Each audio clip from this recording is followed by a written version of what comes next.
القصة. الرحمة. كان بحي من الأحياء أرملة مات زوجها ولم يترك لها من متاع الدنيا غير بيت صغير تعيش فيه هي وابنتها على صدقات الناس وعطايا المحسنين. وذات مرة قرب عيد الأضحى فاشترى أهل الحي كباشا وخرفانا، ولم تبق في الحي عائلة لم تشتري خروفا إلا تلك الأرملة وابنتها. وعلم جارهم هذه بذلك فتألم لفقرهم وحاجاتهم. وكان قد اشترى كبشين عظيمين، أحدهما ليذبح صباح عيد الأضحى والثاني يذبح بعد يوم العيد ب3 أيام ليجعل منه قديدا.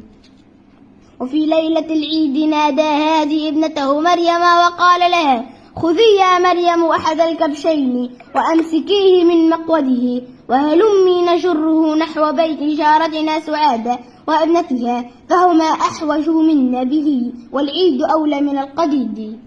سارت مريم وأبوها يتبعهما أحد الكبشين في حين بقي الثاني يثغو ثغاء عاليا. طلقت مريم باب الجارة فخرجت الأرملة وابنتها، سلم عليهما هادي وقدم إليهما الكبش قائلا: هذا كبش عيدكما وكل عام وأنتما بخير.